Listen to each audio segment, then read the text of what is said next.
Bake versus यामी एक बहुत interesting match है जिसमें दो पावरफुल कैरेक्टर्स आपस में भिड़ने वाले हैं। तो चलो बेक योनहो फ्रॉम सोलो लेवलिंग और यामी फ्रॉम ब्लैक क्लोवर की पावर्स को एनालाइज करते हैं और देखते हैं कि इनकी बैटल में कौन जीतेगा।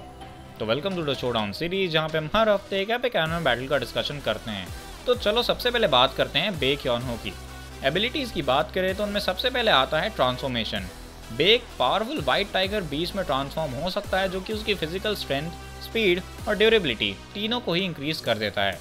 लाइट एंड डार्क मैजिक, वो अपने फॉर्म के हिसाब से लाइट या फिर डार्क डैमेज डील कर सकता है, जो कि प्रॉपर फॉर्म ऑफ मैजिक तो नहीं है, बट वो लाइट या फिर डार्क डैमेज को ज़रूर डील कर सकता है।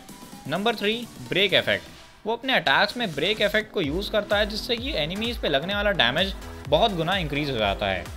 सेंसेस, बेक के पास आइज ऑफ द बीस्ट की एक एबिलिटी है, जिससे कि वो अपने ओपोनेंट की स्ट्रेंथ को रिकॉग्नाइज करके अपने आप को उस हिसाब से अडेप्ट कर सकता है। सुपर आर्मर, अपने बीस्ट फॉर्म में बेक के पास एक सुपर आर्मर नाम की एबिलिटी एक्टिवेटेड रहती है, जिसकी वजह से उसके अटैक्स को कोई इंटरप्ट नहीं कर सकता।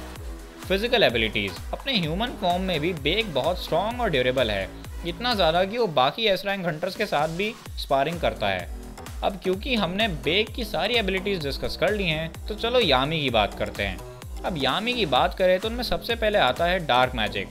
अपने डार्क मैजिक की वजह से यामी डार्कनेस को जनरेट और मैनिपुलेट कर सकता है। ये मैजिक बहुत ज़्यादा यूनिक है क्योंकि ये बाकी स्पेल्स को ऑब्जॉर्ब कर सकता है। ऑल्सो ये मैजिक बहुत ज़्यादा स्ट्रॉन्ग भी है, और इतना ज़्यादा स्ट्रॉन्ग है कि ये डायमेंशंस तक को कट कर सकता है। की, यामी एक की टेक्निक को यूज़ करता है, जिससे वो सामने वाले बंदे की लाइफ फोर्स और उसके इंटेंशन को सेंस कर सकता है, जिसकी वजह से वो उसके अटैक्स को बहुत इजीली डॉज कर सकता है। की इतना यूज़फुल है कि कई बार जो अटैक्स यामी अपनी आंखों से भी नहीं देख पाता, उनको भी डॉज कर लेता है जस्ट बिकॉज ऑफ की। रीइंफोर्समेंट मैजिक, इसमें वो अपनी फिजिकल एबिलिटीज़ को एनहांस करता है, जिससे वो बहुत ज़्यादा स्ट्रॉन्ग और फास्ट बन जाता है। माना जोन, ये एक ऐसी टेक्निक है जिसमें वो अपने आसपास की माना को कंट्रोल कर सकता है, जिससे वो अपनी रेंज और स्पेल्स की पावर को बहुत हद तक इंक्रीज कर सकता है। ये टेक्निक इतनी ज़्यादा स्ट्रॉन्ग है कि इससे वो ब्लैक होल्स भी बना सकता है, जो कि स्पेल्स को अब्जॉर्ब करते हैं। स्वॉर्ड स्किल्स, यामी एक एक्सपर्ट स्वॉर्ड्समैन भी है, जो कि अपनी स्वॉर्ड में अपना डार्क मैजिक भी चैनलाइज कर सकता है। डायमेंशन स्लैश, ये यामी का फिनिशिंग मूव है, जिसमें कि वो चीज़ों को स्पेस लेवल पे कट कर सकता है, जिसकी वजह से इस अटैक को डॉज करना या ब्लॉक करना नेक्स्ट टू इम्पॉसिबल हो जाता है। इसका एक अपग्रेडेड वर्जन है जिसको इक्विनॉक्स कह के भी बुलाया जाता है। डेथ थ्रस्ट, ये एक ऐसा स्पेल है जिसमें वो बहुत सारा मैजिक एक जगह पे इकट्ठा करके स्ट्रॉन्ग स्लैशेस क्रिएट कर सकता है। आर्केन स्टेज मैजिक, यामी का डार्क मैजिक अंडरवर्ल्ड को भी इफेक्ट करता है, यानी कि इस मैजिक की वजह से वो किसी भी तरह के डिफेंस को ब्रेक कर सकता है। तो इसी मैजिक को आर्केन स्टेज मैजिक कह के बुलाते हैं। माइंडसेट, सीरीज में हमें बहुत बार दिखाया गया है कि यामी हमेशा अपनी लिमिट्स को सरपास करने के लिए रेडी रहता है, यानी उसको कॉम्बैट माइंडसेट बहुत ज़्यादा स्ट्रॉन्ग है।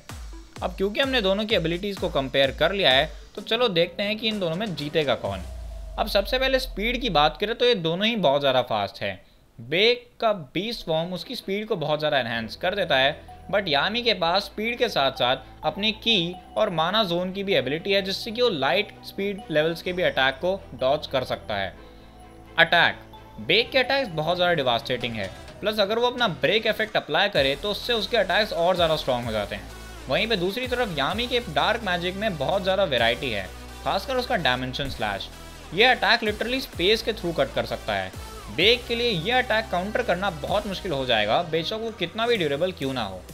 डिफेंस, बेक की ड्यूरेबिलिटी उसके बीस्ट फॉर्म में बहुत हाई है, बट यामी का डार्क मैजिक स्पेल्स को भी अब्जॉर्ब कर सकता है।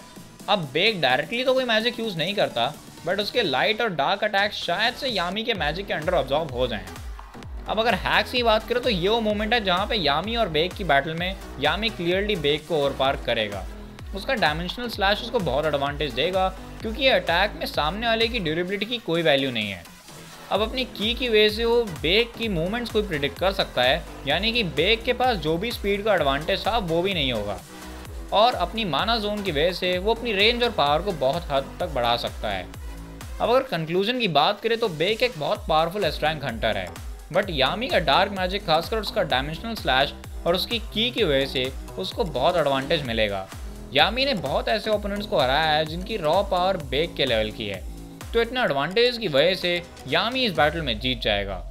तो आज के लिए बस इतना ही। अगर वीडियो पसंद आई हो तो वीडियो को एक लाइक ज़रूर करना, चैनल पे नया अगर तो सब्सक्राइब करके ज़रूर जाना, और आपके हिसाब से इस बैटल में कौन जीतेगा मुझे कमेंट करके ज़रूर बताना। और अगर आप फ्यूचर की वीडियो के लिए कुछ सजेशंस देना चाहते हो तो आप मुझे वो भी कमेंट में बता सकते हो, मैं पूरा ट्राई करूँगा कि उन पर वीडियो बनाऊँ। आप मुझे इंस्टा भी फॉलो कर सकते हो अगर आप लोग और भी एनिमे का कंटेंट देखना चाहते हो। So see you guys in the next video, till then signing of.